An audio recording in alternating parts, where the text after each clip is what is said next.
Good morning and welcome to your Wednesday morning, early morning intuitive guidance. I'm Dr. Bonnie Nussbaum here with some words of wisdom to start your day. Sorry, practical rebels, I forgot to tell you yesterday that I was going to be on early today because I have to drop my little brother off, pick him up from where he's dropping his vehicle off for repairs, and then take him to work, and I need to be out the door 15 minutes before we usually jump on here. So today we are early. We have The Priestess of Light deck by Sandra Ann Taylor and Kimberly Weber. And for those of you who have the deck, it is card number 53. So let's take a couple of nice deep breaths. We'll see if anybody finds me this early in the morning. In through the nose, out through the mouth. In through the nose, out through the mouth. I know it's louder in here. I had to turn the air conditioner back on because the humidity is so high and it's going to get up into the mid-80s today. So I do not want to swelter. So thus the window air conditioner. Soul Radiance. Soul Radiance. Phoenix Rising. Let's see what it has to tell us. Card 53. And this is my book that's falling apart, so I have to be very careful I don't end up with pages everywhere. All right, whoops.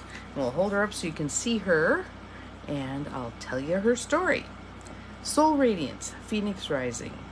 This radiant priestess calls out that your ultimate victory is at hand. Her arms and wings are raised in salutation. A new beginning is arriving after a long and perhaps difficult time.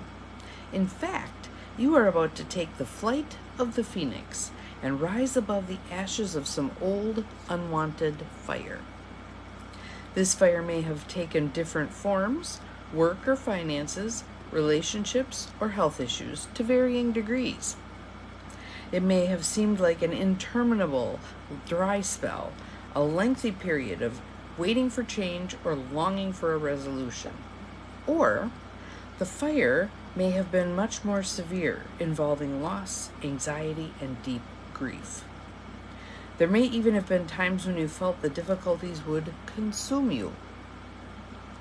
This card is telling you that those times are coming to an end. A newfound sense of freedom arises, but don't forget the source of real power and freedom is always within you. When you find yourself living through a dark night of the soul, remember the presence and truth of your spirit. Your soul's resonant frequency vibrates with divine light that no darkness can diminish. It is only when you obsess about your personal problems that you feel surrounded by loss and limitation. Hear that again, because I think that's really important.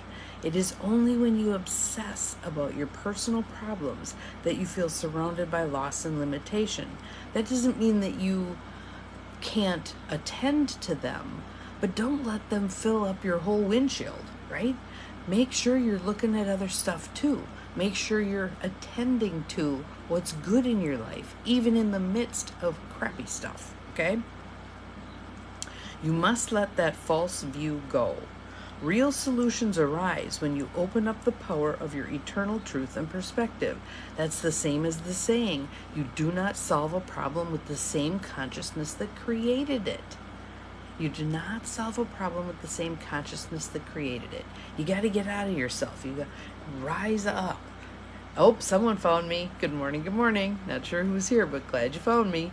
And again, the reason we're early today is I need to leave 15 minutes before I usually do this to pick up my little brother to drop his vehicle off for some repairs. So let's see. If you're still trying to overcome a difficult situation, or if something has caused self-doubt or a loss of courage, pause to meditate on your own unerring, unending light. And as a friend of mine said yesterday, as we were talking about some of the shit show that is our world right now, the light always exists, and no amount of darkness can snuff it out.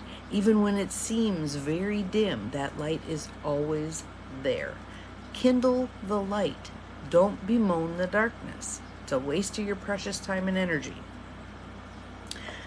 For it is a divine frequency, your own soul's radiance, that will finally lift you above the old limitations into free, unfettered flight. The affirmation is, I feel the power of my soul radiating outward in beautiful, resonant vibrations. Success is coming to me now.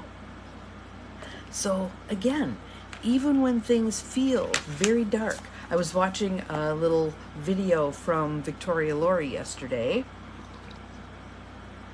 who's one of my favorite psychics, and she was saying, guys, do not fret this crappy turn of events over and over and over and over again. It's still going to be fine. Fine, and not just the four-letter F word kind of fine, but really, truly fine. It's divine unfolding. There are things to be learned. The more we pay attention and learn what is here for us to learn, the better off we're going to be, and the sooner things can resolve.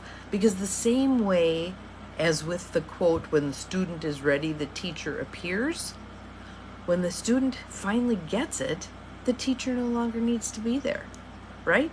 So we can be freed of much of the turmoil and upheaval that's going on when enough of us get on board, when enough of us bring us to that tipping point of an enlightenment, an awareness, an up-leveling of our soul spirits.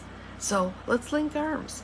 Let's link arms as practical rebels. Let's practice our relentless incrementalism, a step at a time. We don't need to do leaps and bounds. We are right where we're supposed to be. We are learning what we're meant to learn.